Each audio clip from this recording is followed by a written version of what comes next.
जो है वो एक ब्राह्मण है। भाई अपनी पत्नी को घर से बाहर निकाल दिया और एक वेश्या को अपने घर में रख दिया। उसके पुत्र हुए। एक दिन संतों की मंडली आई। अजामिल जो है वो पापों से ग्रसित हो गया, पाप ही पाप करने लगा, डकैत बन गया, खूब लूट करता और फिर घर को आता। अब भाई संतों का आगमन एक दिन हुआ। कैसे प्रकार? एक दिन संत जब निकले तो बोले भाई किसी ऐसा घर बताओ कि जहाँ पर हम रुक जाएं एक दिन के लिए। तो भाई मजाक मजाक में उस नर ने अजामिल का घर बता दिया। बोले कि जाओ, खूब सेवा होगी, अच्छा अच्छा भोजन खाने को मिलेगा और तो और हो सकता है अच्छी दक्षिणा भी मिल जाए।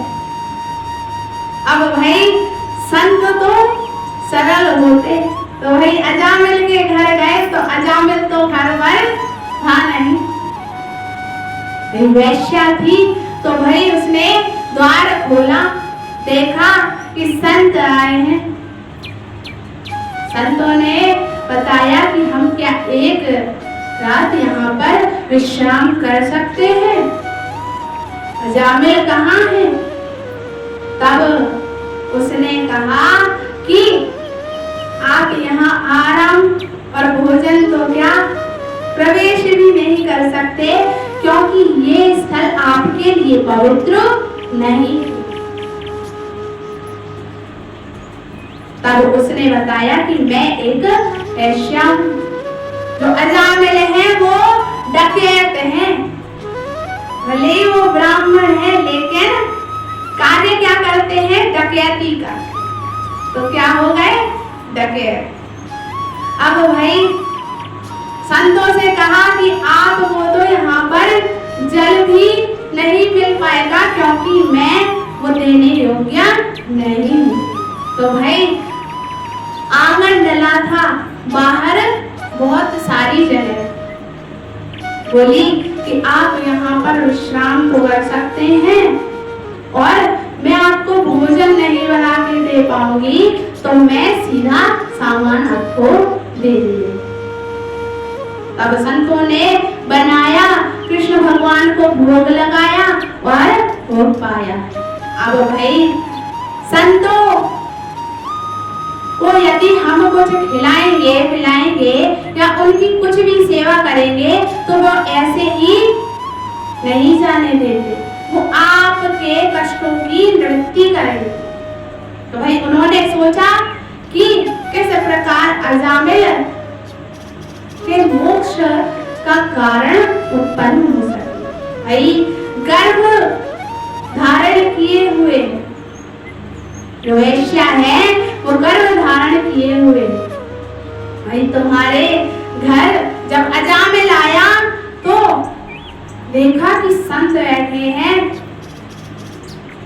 बोले यहाँ पर क्या कर रहे हो? चलो जाओ यहाँ से।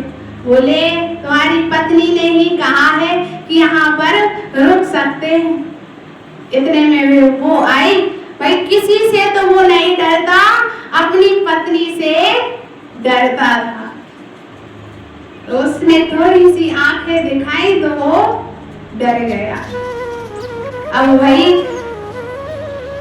संतों से कह रहा कि कब चले जाओगे? बोले कल चले जाएंगे।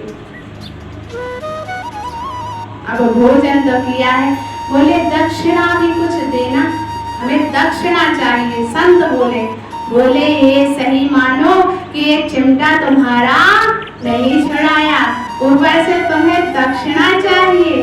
बोले नहीं, यदि भोजन कराया है तो दक्षिणा देनी पड़ेगी। तब बहुत जिद के बाद उन्होंने कहा कि क्या दक्षिणा चाहिए?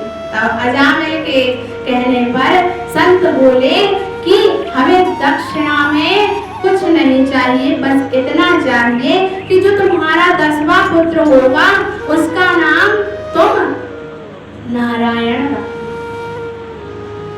अब भाई समय अनुसार उसके जो पुत्र हुआ उसका नामकरण संस्कार हुआ है और उसका नाम नारायण रखा गया। अब भाई अजामिल का अंत समय आया। अंत समय आया जब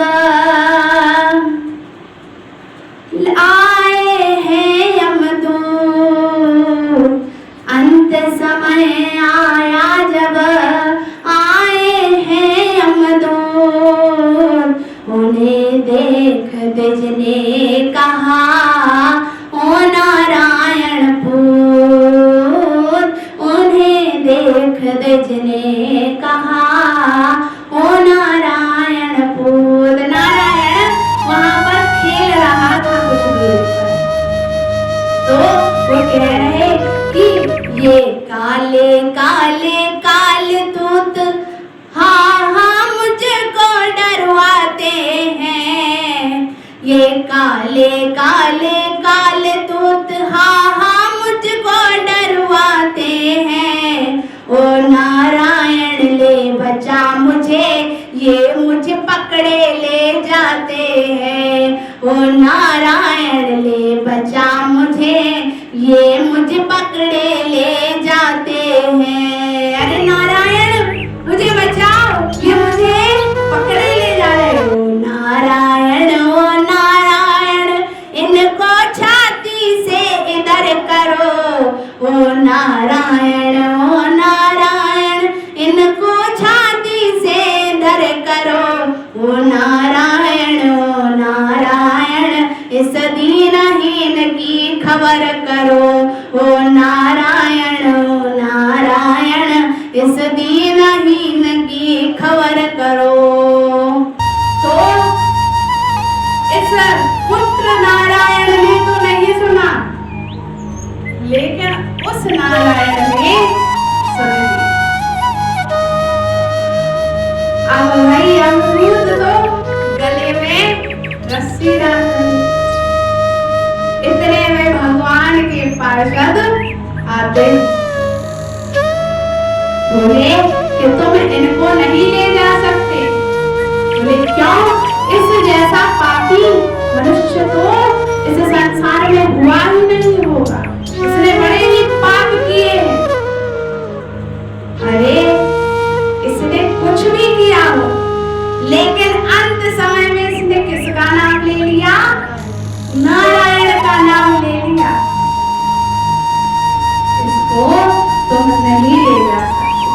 इसीलिए कहा गया है कि वृथा जाय तन जन सभी और वृथा जाय धन धाम, पर वृथा न जाता है कभी नारायण का नाम। बोलिए नारायण भगवान की जय।